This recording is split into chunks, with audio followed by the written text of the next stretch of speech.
Hello दोस्तों, स्वागत है आपका अपना चैनल उपेंद्र मैथ में। आज हम साइंस का सेट नंबर 24 लेकर आए हैं, जो कि आपके रेलवे के सभी एग्जाम जैसे आपका एलपी टेक्नीशियन हो गया, ग्रुप डी हो गया, एनटीपीसी हो गया, जेई हो गया या आरपीएफ कांस्टेबल हो गया, सभी के लिए महत्वपूर्ण होगा। क्योंकि आपको पता है कि रेलवे में साइंस का नंबर 20 से 25 नंबर के प्रश्न पूछे जाते हैं। इसलिए साइंस को अच्छे से तैयार करने के लिए उसका theory plus previous year question और मॉक टेस्ट देना अनिवार्य होता है। तो हम आपके लिए प्रीवियस ईयर क्वेश्चन का प्रैक्टिस सेट लेकर आए हैं, ताकि आपका previous year question plus practice set दोनों तैयार हो जाए। इससे अलावा यदि आप हमारे चैनल पर नए तो चैनल को पहले सब्सक्राइब कर लें, बेल आइकन को प्रेस कर लें, ताकि हम जो भी वीडियो डालें उसकी नोटिफिकेशन आप तक सबसे पहले पहुंच जाए। और यदि किसी भी एग्जाम की तैयारी करते हों तो हमारे चैनल से जुड़ जाएँ। हमारे चैनल से जुड़ के हमारे चैनल के प्लेलिस्ट में जाएँ, वहाँ से आप हिस्ट्री, पॉलिटी और ज्योग्राफी के प्रीवियस ईयर क्वेश्चन को कंप्लीट कर सकते हैं। और जब भी आप प्रैक्टिस सेट करें तो साथ में पेन और कॉपी लेकर बैठें, ताकि आप नोट कर पाएँ कि आपने कितना सही किया, और हमें लास्ट में ज़रूर कमेंट करके बताएं कि आपने कितना सही किया। तो चलिए स्टार्ट करते हैं आज का पहला क्वेश्चन। और यदि आपको वीडियो पसंद आ रहा है तो वीडियो को ज़्यादा से ज़्यादा शेयर करें, दोस्तों तक पहुँचाएँ, ताकि वो भी इसका लाभ ले सकें। हमारा पहला क्वेश्चन है, एक अचल स्थान से चलकर सोने का वेग साइकिल द्वारा 30 सेकेंड में 6 मीटर प्रति सेकेंड हो जाता है। तो साइकिल का आपको त्वरण निकालना है। तो चलिए हम इसको देख लेते हैं। फार्मूला है v बराबर u प्लस AT से निकालेंगे। अचल स्थान से मतलब कि वह पहले रुकी हुई है, उसके बाद 30 सेकेंड में उसका वेग 6 मीटर प्रति सेकेंड हो जाता है। तो v बराबर आपका 0 हो गया, u बराबर 6 मीटर प्रति सेकेंड है, सॉरी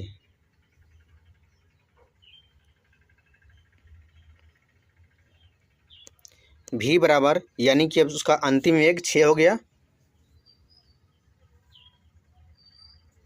अंतिम वेग 6 है, और u बराबर 0 है यानी कि प्रारंभिक वेग इसका 0 है, प्लस आपका हो जाएगा ये निकालना है, t हमको दिया है 30 सेकेंड। तो a बराबर हो जाएगा आपका 6/30, 6 से काटेंगे तो 1/5 आ जाएगा। 1/5 का मतलब जब 5 से हम 1 में भाग करेंगे तो दशमलव ले जाएंगे, 0 लगाकर दशमलव ले जाएंगे, यहाँ 10 हो जाएगा, 5 दूना के 10 यानी कि 0.2 मीटर प्रति सेकेंड स्क्वायर। आपको ध्यान देना है, मीटर प्रति सेकेंड स्क्वायर है, ठीक है। ये देखिए मीटर सेकेंड स्क्वायर है, लेकिन यह उत्तर ए नहीं होगा, ऑप्शन 20 का सही उत्तर जाएगा, क्योंकि 0.2 मीटर प्रति सेकेंड स्क्वायर होना चाहिए, यानी कि ऑप्शन 20 का सही उत्तर होगा, ठीक है। इन सब पॉइंटों को ध्यान रखना है कि कौन सा उत्तर सही होगा, कौन सा गलत होगा, ठीक है। तो अच्छे से आप तैयार रखिएगा, इसका थ्योरी पहले अच्छे से कंप्लीट कीजिए, उसके बाद प्रैक्टिस सेट करिए, तो आपको कोई कन्फ्यूजन नहीं रहेगा, ठीक है। इसके अलावा कोई भी डाउट है तो हमें कमेंट जरूर करिए, हम उसका सोल्यूशन कराएंगे। अगला क्वेश्चन है, द्विनाम पद्धति को किसने प्रस्तुत किया था? ऑप्शन आपके सामने हैं, क्लाउड लुई बर्थोले ने, जॉन डाल्टन ने, सी है दिमित्री मेंडलीव ने, और डी है कार्लस लिनियस ने। याद रखिएगा, जो द्विनाम पद्धति है उसको कार्लस लिनियस ने प्रस्तुत किया था, यानी कि ऑप्शन डी इसका सही उत्तर हो जाएगा। और भी जान लेते हैं। देखिए, 2 किंगडम क्लासिफिकेशन किसने किया था? तो याद रखिएगा, कार्लस लिनियस ने। कब किया था? 1735 में। इसके अलावा 3 किंगडम क्लासिफिकेशन पूछे तो याद रखिएगा, अर्नेस्ट हैकल ने 1886 ईस्वी में किया था, इससे भी याद रखिएगा। इसके अलावा आपको याद रखना है 5 किंगडम क्लासिफिकेशन किसने किया था?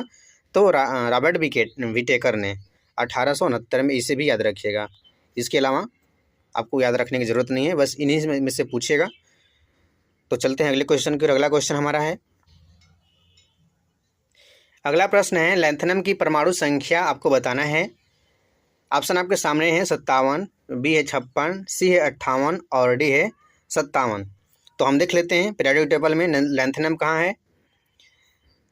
तो देखिए 57 जिसका परमाणु क्रमांक है, ये आपका क्या है? लैंथनम है, और इसका 89 हुआ आपका एक्टिनम है।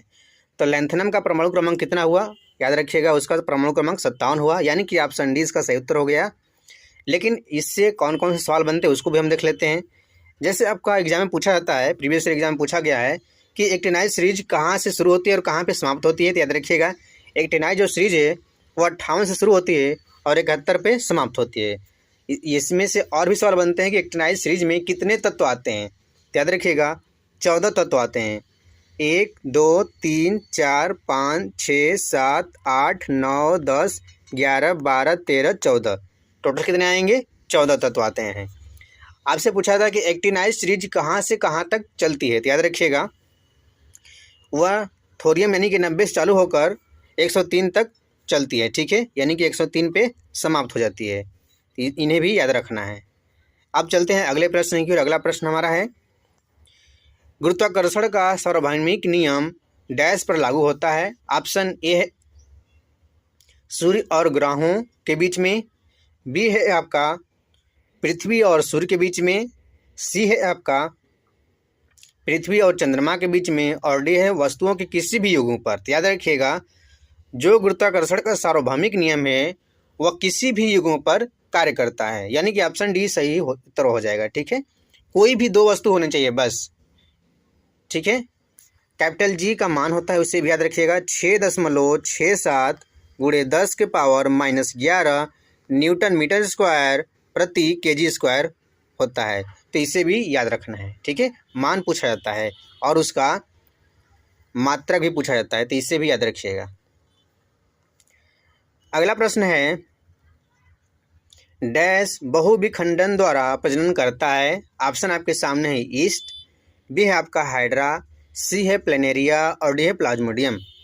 तो इस प्रश्न का उत्तर आपका हो जाएगा जो प्लाज्मोडियम है वह बहुविखंडन द्वारा प्रजनन करता है, ठीक है। बहुविखंडन देख लेते हैं। इसमें क्या होता है कि एक आपकी जनक कोशिका होती है और जनक कोशिका कई कोशिकाओं में विभक्त हो जाती है। जैसे ये क्या हो रहा है, देखिए ये डॉटर कोशिकाएं हैं, ठीक है, यानी कि बहुत सारी डॉटर कोशिकाएं होती हैं और इन्हीं डॉटर कोशिकाएं अलग चल के एक अलग अलग कोशिका बना लेती हैं, ठीक है। तो इसे हम क्या कहते हैं, इसे हम कहते हैं बहुविखंडन, ठीक है। और भी जान लेते हैं। हाइड्रा जो प्रजनन करता है उसका जो विधि है वह मुकुलन है, मुकुलन याद रखिएगा। और जो प्लेनेरिया करता है वह आपका पुनर्जनन है। पुनर्जनन में क्या होता है कि कोई आपका एक जीव है और उसे हम दो भागों में बांट देते हैं, तो यह क्या होगा कि अब यह दो नए जीव में बदल जाएगा, ठीक है। तो इसे हम कहते हैं पुनर्जनन, ठीक है, याद रखिएगा। अगला प्रश्न है आपका इका एल्युमिनियम को आधुनिक आवर्त सारणी में डैश धातु के रूप में नामित किया गया था। तो ऑप्शन आपके सामने है स्कैंडियम, बी है गैलियम, सी है जर्मेनियम, और डी है एल्युमिनियम। तो हम देख लेते हैं। पहले जो आपका इका एल्युमिनियम था पहले जो गैलियम का नाम था वह इका एल्युमिनियम था। बाद में इका एल्युमिनियम की जगह क्या हो गया, गैलियम हो गया। तो इका एल्युमिनियम को आधुनिक आवर्त सारणी में किस नाम से जाना गया, गैलियम के नाम से। तो इसका उत्तर ऑप्शन बी सही उत्तर हो जाएगा, ठीक है। और स्कैंडियम को हम पहले इका बोरान के नाम से जानते हैं, बाद में इसका स्कैंडिया नाम हुआ। और जर्मेनियम को पहले हम इका सिलिकॉन के नाम से जानते हैं, बाद में उसका नाम जर्मेनियम पड़ा। तो इसे भी आपको याद रखना है। इन तीनों से प्रीवियस ईयर क्वेश्चन में प्रश्न पूछे गए हैं, तो आगे भी प्रश्न पूछे जा सकते हैं, इसलिए इन सबको याद रखिएगा। अगला प्रश्न है उत्क्षेप बल और भार कार्य करते हैं। ऑप्शन ए है नीचे की ओर, बी है विपरीत दिशाओं में, सी है ऊपर की ओर, और डी है समान दिशाओं में। आप इसको हम समझ लेते हैं। देखिए ये क्या है, आपका कोई बॉल है यानी कोई वस्तु है और इसको हम क्या करते हैं, द्रव में डुबाते हैं। तो जो बायन्सी फोर्स यानी कि उत्प्लावन बल है वो ऊपर की तरफ कार्य करता है, ठीक है। कहाँ कार्य करता है, ऊपर की तरफ कार्य करता है। और वस्तु का जो वेट है यानी कि W बराबर जो mg है, वस्तु का जो भार है वह नीचे की तरफ कार्य करता है, ठीक है। यानी कि वस्तु का भार और उत्प्लावन बल जिसे हम बायन्सी फोर्स कहते हैं, दोनों क्या करते हैं, एक दूसरे के विपरीत होते हैं, ठीक है। तो आशा करता हूँ कि इस फिगर से आपको समझ में आ गया होगा। तो इस प्रश्न का उत्तर जो आपका होगा विपरीत दिशाओं में कार्य करते हैं, ठीक है। ऑप्शन बी सही उत्तर हो जाएगा। अगला प्रश्न है आपका आधुनिक मनुष्य का वैज्ञानिक नाम आपको बताना है। तो याद रखिएगा जो आधुनिक मनुष्य का वैज्ञानिक नाम है वो आपका होमो सेपियंस है। ऑप्शन सी इसका सही उत्तर हो जाएगा। प्रश्न है परमाणु त्रिज्या के सही बढ़ते क्रम का चयन करना है। तो चलिए हम इसको अच्छे से समझ लेते हैं। इसके लिए हम पीरियोडिक टेबल को अच्छे से देखेंगे। किसी भी वर्ग में जब हम ऊपर से नीचे जाते हैं तो परमाणु त्रिज्या बढ़ती है क्योंकि कोषों की संख्या बढ़ती जाती है। ठीक है, देखिए जैसे कि आपका हाइड्रोजन हो गया, लिथियम हो गया, सोडियम हो गया, पोटेशियम हो गया, रुबिडियम हो गया। अब हम ऊपर से नीचे जा रहे हैं तो इलेक्ट्रॉनों की संख्या बढ़ती जा रही है, और इलेक्ट्रॉनों की संख्या बढ़ती जा रही है, इसका मतलब कि कोषों की संख्या बढ़ रही है। जब कोषों की संख्या बढ़ी इसका मतलब परमाणु त्रिज्या बढ़ रहा है। ठीक है, जैसे कि ये आपका 2 कोष हो गया, यहाँ पे आपका 3 कोष हो गया, और यहाँ पे आपका 4 कोष हो गया। ठीक, तो जैसे जैसे हम कोषों की संख्या बढ़ा रहे हैं तो क्या हो रहा है, परमाणु त्रिज्या बढ़ रही है ना, यानी कि परमाणु के नाभिक से बाह्य कोष की दूरी परमाणु त्रिज्या कहलाती है। तो क्या हो रहा है, परमाणु त्रिज्या बढ़ रही है। तो ये तो आपको समझ में आ गया कि हम ऊपर से यानी किसी भी समूह में ऊपर से नीचे जा रहे हैं तो परमाणु त्रिज्या बढ़ रही है। इसके अलावा अब हम देखते हैं किसी भी आवर्त में जब हम बाएं से दाएं जाते हैं तो क्या होता है। देखिए, किसी भी आवर्त में जब हम बाएं से दाएं जाते हैं तो परमाणु त्रिज्या घटती है, कोषों की संख्या समान रहती है, लेकिन परमाणु त्रिज्या घटती है। क्यों घटती है, हम इसको समझना है। तो इसको हम देख लेते हैं। चलिए इसको समझते हैं। जैसे कि हम दूसरे आवर्त को ले लेते हैं। ठीक है, दूसरे आवर्त में कोषों की संख्या 2 होगी। लिथियम का परमाणु क्रमांक कितना है, 3 है। तो इसका इलेक्ट्रॉनिक विन्यास बनाएंगे तो पहले कोष में 2 इलेक्ट्रॉन और दूसरे कोष में आपका 1 इलेक्ट्रॉन होगा। इसके अलावा बेरिलियम का देख लेते हैं। बेरिलियम का परमाणु क्रमांक 4 है। तो बेरिलियम का परमाणु क्रमांक 4 है, इसका मतलब कि पहले कोष में 2 इलेक्ट्रॉन और बाहर वाले में भी 2 इलेक्ट्रॉन। इसके अलावा हम बोरान का देख लेते हैं। बोरान का भी 2 कोष हुए, लेकिन बोरान का जो परमाणु क्रमांक है 5 है। पहले कोष में आपका 2 इलेक्ट्रॉन, बाहर वाले में 3 इलेक्ट्रॉन। अब हम देख रहे हैं कि जैसे जैसे हम बाएं से दाएं जा रहे हैं तो बाह्य कोष में इलेक्ट्रॉनों की संख्या की क्या हो रही है, वृद्धि हो रही है ना। यहाँ 1 है, यहाँ पे 2, यहाँ पे 3 हो गया। और इलेक्ट्रॉनों पर कैसा आवेश होता है, ऋण आवेश होता है। अब हम देखते हैं सबके नाभिक में कितने प्रोटॉन हैं। देखिए, लिथियम के नाभिक में 3 प्रोटॉन हो गए, क्योंकि इलेक्ट्रॉनों की संख्या प्रोटॉनों की संख्या के बराबर होती है। उसके बाद हम देखते हैं बेरिलियम के नाभिक में 4 प्रोटॉन हो गए, और बोरान के नाभिक में 5 प्रोटॉन हो गए। यहाँ पे 5 प्रोटॉन, बाह्य कोष में 3 इलेक्ट्रॉन। अब प्रोटॉन पे कैसा आवेश होता है, धन आवेश होता है। इलेक्ट्रॉन पे ऋण आवेश होता है। तो जहाँ पे धन आवेश होंगे और जहाँ पे ऋण आवेश होंगे एक दूसरे को क्या करेंगे, अट्रैक्ट करेंगे, यानी कि आकर्षित करेंगे। जब आकर्षित करेंगे तो देखिएगा क्या होता है कि नाभिक बाह्य कोष को क्या करेगा, आकर्षित करेगा। यानी कि क्या होगा, ये थोड़े से सिकुड़ जाएंगे। क्या होंगे, थोड़े से बाह्य कोष का होगा, सिकुड़ेगा। अब देखिए यहाँ पे जितना फोर्स लगेगा, क्योंकि यहाँ पे 5 प्रोटॉन है, 3 इलेक्ट्रॉन है, और लिथियम में 3 प्रोटॉन है और 1 इलेक्ट्रॉन है, तो यहाँ पे जो आकर्षण बल लगेगा कम लगेगा, और बोरान में आकर्षण बल ज़्यादा लगेगा। इसी वजह से जब हम किसी भी आवर्त में बाएं से दाएं जाते हैं तो क्या होता है कि उस पर जो आवेश होते हैं बढ़ते जाते हैं। ठीक है, जब आवेश बढ़ते हैं तो उसमें आकर्षण बल अधिक होता है, जिससे क्या होता है कि परमाणु त्रिज्या घट जाती है। ठीक है, अब हम लगाने की कोशिश करते हैं। अब तो इतना समझ में आ गया कि बाएं से दाएं जाने में क्यों परमाणु त्रिज्या घटती है, समझ में आ गया होगा। तो अब हम इसको लगाने की कोशिश करते हैं। देखिए, ऑप्शन ए देख लेते हैं। बोरान हो गया, आपका बेरिलियम हो गया, आपका लिथियम हो गया, आपका रुबिडियम हो गया। बोरान देखते हैं। बोरान और जो लिथियम है और बेरिलियम है एक ही आवर्त में है। ठीक है, लेकिन बाएं से दाएं जाने पर परमाणु त्रिज्या किसकी घटती है, हमको बढ़ते क्रम में लगाना है तो सबसे छोटा पहले लगाएंगे। तो देखिए यहाँ पे लिथियम हो गया, फिर बेरिलियम हो गया, फिर यहाँ पे क्या है, बोरान हो गया। यानी कि बोरान की परमाणु त्रिज्या कम होगी, तो पहले हम क्या रखेंगे, बोरान रखेंगे। इसके बाद देखते हैं, अब देखिए अब लिथियम बेरिलियम में किसकी छोटी होगी, लिथियम की बेरिलियम की। हमने आपको बता दिया कि किसी भी आवर्त में बाएं से दाएं जाएंगे तो परमाणु त्रिज्या घटती है, यानी कि लिथियम से छोटा बेरिलियम का होगा। तो उसके बाद हम बेरिलियम रखेंगे, उसके बाद हम क्या रखेंगे, लिथियम रखेंगे। उसके बाद अब देखिए लिथियम, सोडियम, पोटेशियम, रुबिडियम, हम समूह में नीचे जा रहे हैं ना, तो नीचे जा रहे हैं तो नीचे आने पर परमाणु त्रिज्या बढ़ रही है। इसका मतलब बड़ा कौन सा होगा, तो बड़ा आपका रुबिडियम हो जाएगा। इसके बाद आपका रुबिडियम आ गया। तो इस प्रश्न का उत्तर कौन सा सही होगा, ऑप्शन ए सही उत्तर हो जाएगा। ठीक है, बोरान, बेरिलियम, लिथियम और रुबिडियम। ठीक है, आशा करता हूँ कि यह प्रश्न आपको समझ में आगे होंगे। अब हम चलते हैं अगले प्रश्न की ओर। अगला प्रश्न हमारा है, एक ध्वनि स्रोत 400 हर्ट्ज आवृत्ति और 2.5 मीटर तरंग दैर्ध्य की तरंगे भेजता है। हमें ध्वनि तरंगों की चाल निकालना है। फार्मूला होता है V बराबर N इंटू लैम्डा। ठीक है,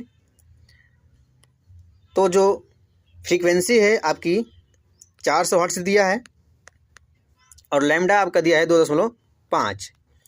दशमलव से 1 जीरो कट जाएगा, 25 चौका 100 यानी कि 1000 मीटर प्रति सेकेंड आपकी चाल निकल जाएगी। ऑप्शन सी इसका सही उत्तर हो जाएगा।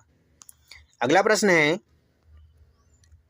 सामान्य मानव कोशिका में 46 गुणसूत्र होते हैं जबकि जनक कोशिका में कितने होंगे? तो याद रखिएगा, सामान्य मानव कोशिका में 46 गुणसूत्र होते हैं लेकिन जनक कोशिका में 23 गुणसूत्र होंगे। ऑप्शन बी इसका सही उत्तर हो जाएगा। अगला प्रश्न है, जब एक धातु पानी के साथ अभिक्रिया करती है तो कौन सी गैस निकलती है? ऑप्शन ए आपका ऑक्सीजन है, बी नाइट्रोजन है, सी क्लोरीन है और डी हाइड्रोजन है। तो याद रखिएगा, जब कोई मेटल वाटर से अभिक्रिया करेगा तो धातु हाइड्रोक्साइड प्लस हाइड्रोजन गैस बनेगा। देख लेते हैं एग्जाम्पल के रूप में। जैसे आपका सोडियम है, जल से अभिक्रिया किया तो सोडियम हाइड्रोक्साइड बना प्लस हाइड्रोजन गैस बना। ठीक है, देखिए हाइड्रोजन जो गैस है बहुत ज़्यादा ज्वलनशील गैस है। नाइट्रोजन को हम चिप्स के पैकेटों में भरते हैं ताकि चिप्स आपका ख़राब ना हो। ऑक्सीजन क्या है आपका जलने में सहायक होती है। क्लोरीन जो गैस है यह जल को जीवाणु रहित करने में इसका उपयोग किया जाता है। ठीक है, अब हम चलते हैं अगले प्रश्न की ओर। अगला प्रश्न है हमारा, 4 ओम के प्रतिरोध प्राप्त करने के लिए 12 ओम के कितने प्रतिरोध को समांतर क्रम में संयोजित करना है? तो हम इसको देख लेते हैं। फार्मूला होता है 1/4 बराबर फार्मूला पहले देख लेते हैं। 1/r बराबर होता है 1/r1 plus 1/r2 plus 1/r3, इस प्रकार से होता है ना। तो हम यहाँ पे लगाएंगे 1/4 बराबर आपका हो जाएगा 1/12 और हम यहाँ पे 1 की जगह n लगा देते हैं। ठीक है, हमें इस प्रकार से निकालना है। अब हम क्या करेंगे, 4 बराबर हो जाएगा 12/n। हमें n का मान निकालना है तो n बराबर कितना रखेंगे, 4 आ जाएगा। तो n बराबर हम 3 रखेंगे तो 4 आ जाएगा। इसका मतलब क्या हुआ कि हम 12 ओम के 3 प्रतिरोध समांतर क्रम में जोड़ेंगे तो जो तुल्य प्रतिरोध होगा वह 4 ओम आ जाएगा। इसका उत्तर ऑप्शन ए सही उत्तर हो जाएगा। ठीक है, अगला प्रश्न है आपका, यह प्रश्न हो गया है, विद्युत बल्ब में आम तौर पे रासायनिक रूप से निष्क्रिय गैस से जैसे डैश भरी जाती है तो कौन सी भरी जाती है? तो याद रखिएगा, नाइट्रोजन गैस विद्युत बल्ब में भरी जाती है। ऑप्शन ए इसका सही उत्तर हो जाएगा। अगला प्रश्न है, यदि तार की लंबाई दोगुनी कर दी जाए और तार के अनुप्रस्थ काट का क्षेत्रफल आधा कर दिया जाए तो पदार्थ की प्रतिरोधकता पर क्या प्रभाव पड़ेगा? तो देखिए, आपका फार्मूला होता है R बराबर रो L/A। जो प्रतिरोधकता है वह पदार्थ का गुण है, वह पदार्थ के लंबाई या क्षेत्रफल पर निर्भर नहीं करता है, यानी कि यह अपरिवर्तित रहता है। ठीक है, ऑप्शन डी इसका सही उत्तर हो जाएगा। अगला प्रश्न है, डैश के कारण जड़ तथा तने के घेरे में वृद्धि होती है। ऑप्शन ए है पैरेन्काइमा, बी है पार्श्व बीजोत्तक, सी है अंतर्वेशी बीजोत्तक और डी है शीर्ष बीजोत्तक। तो देखिए, जड़ तथा तने के घेरे में वृद्धि किसके कारण होती है उसे हम देख लेते हैं। देखिए, तना यानी कि ये वाला जो भाग है, यानी कि तना की जो मोटाई होती है वह पार्श्व बीजोत्तक के कारण होता है। ठीक है, जो तने की मोटाई में वृद्धि होती है यानी कि तने के जो व्यास में वृद्धि होती है वह पार्श्व बीजोत्तक के द्वारा होता है। ठीक है, और जो ऊपर यानी कि जो टिप पे वृद्धि होती है, जो मतलब कि जो उसका ऊपर वाला सिरा जो वृद्धि करता है वह शीर्ष बीजोत्तक के कारण होता है। इसे भी याद रखना है। और जहाँ पे टहनियाँ निकलती हैं तो वहाँ पे जो वृद्धि होती है वह अंतर्विष्ट बीजोत्तक के कारण होता है। तो हमें बताना क्या है कि तने के घेरे यानी कि वह आपका पार्श्व बीजोत्तक के कारण होता है, यानी कि ऑप्शन बी इसका सही उत्तर हो जाएगा। ठीक है, शीर्ष बीजोत्तक से क्या होता है, उसके टिप पे जो वृद्धि होती है, ठीक है, यानी कि पौधे की वृद्धि जो होती है वो टिप पे वह शीर्ष बीजोत्तक के कारण होता है। और जो जहाँ पे क्या होता है, नोड बनता है, जहाँ पे शाखा होती है, वहाँ पे जो वृद्धि होती है वह अंतर्वेशी बीजोत्तक के कारण होता है। पैरेन्काइमा क्या करता है, यह भोजन को पैकेट करने का कार्य करता है। ठीक है, अगला प्रश्न है आपका, इनमें से कौन सा इलेक्ट्रॉनिक विन्यास एक अधातु का है। देखिए, जो धातु होंगे उसके बाह्य कोश में आपका 1, 2 और 3 इलेक्ट्रॉन होंगे, और जो अधातु होंगे उसके बाह्य कोश में 5, 6 और 7 इलेक्ट्रॉन होंगे। ठीक है, क्योंकि जो धातु होते हैं वो इलेक्ट्रॉन को त्याग करते हैं, तो जिसके बाह्य कोश में 1, 2, 3 इलेक्ट्रॉन होगा वो इलेक्ट्रॉनों को त्यागेगा, और जिसके बाह्य कोश में 5, 6, 7 इलेक्ट्रॉन होगा वो इलेक्ट्रॉन को ग्रहण करेगा। क्योंकि अधातु क्या करते हैं, इलेक्ट्रॉन को ग्रहण करके हीलियम आयन बनाने की कोशिश करते हैं। तो देख लेते हैं किसके बाह्य कोश में 5 इलेक्ट्रॉन है, तो ऑप्शन सी में बाह्य कोश में 5 इलेक्ट्रॉन है। ठीक है, यह किसका इलेक्ट्रॉनिक विन्यास है, इसे हम देख लेते हैं। तो 8, 2, 10, 5, 15, 15 किसका होता है, फास्फोरस का। ठीक है, तो फास्फोरस क्या है, आपका अधातु है, याद रखिएगा, ऑप्शन सी इसका सही उत्तर हो जाएगा। ठीक है, अगला प्रश्न है, 8 ओम, 12 ओम, 24 ओम के 3 प्रतिरोध को समांतर क्रम में जोड़ा गया है, तो इस संयोजन का आपको प्रतिरोध निकालना है। देखिए, जब भी इस प्रकार से समांतर क्रम में जोड़ने को बोले तो पहले आपको क्या करना है, इन तीनों का एलसीएम लेना है। तो 8, 12, 24 का एलसीएम क्या होगा, आपका 24 हो जाएगा। ठीक है, एलसीएम देखिए क्या होता है, सबसे बड़ी संख्या से छोटी नहीं होगा। ठीक है, यानी कि एलसीएम वह संख्या है जो कि दी गई संख्या से कट जाए। ठीक है, 8 से 24 कट रहा है, ठीक है, 12 से भी 24 कट रहा है, और 24 से भी 24 कट रहा है, तो एलसीएम आपका 24 हो गया। जब एलसीएम 24 हो गया, अब हम क्या करेंगे, इस सबको बारी बारी से 24 में भाग करेंगे, तो 8 से भाग करेंगे तो आपका 3 आ जाएगा, 12 से भाग करेंगे तो आपका 2 आ जाएगा, 24 से भाग करेंगे तो आपका 1 हो जाएगा। हम तीनों को जोड़ देंगे तो 3, 2, 5, 1, 6, यानी कि 24/6 नीचे में आ जाएगा, 6 चौका 24, यानी कि इसका जो संयोजन का प्रतिरोध होगा आपका 4 ओम हो जाएगा। कैसे हुआ उसको हम देख लेते हैं। ठीक है, जैसे कि 1/r बराबर समांतर क्रम में जब हम जोड़ते हैं तो 1/r बराबर 1/8 प्लस 1/12 प्लस 1/24, एलसीएम हमारा 24 आ गया ना। जब एलसीएम 24 हुआ तो हम 8 से काटेंगे तो 8 3 24, 12 दूना 24, 24 से कम 24। ठीक है, अब कितना हो गया, 1/r बराबर आपका हुआ 3 + 2 + 1/24, यानी कि 3, 2, 5, 1, 6, तो आपका r बराबर हो जाएगा 24/6, 6 चौका 24, यानी कि 4 ओम इसका तुल्य प्रतिरोध हो जाएगा। ठीक है, अगला प्रश्न देख लेते हैं।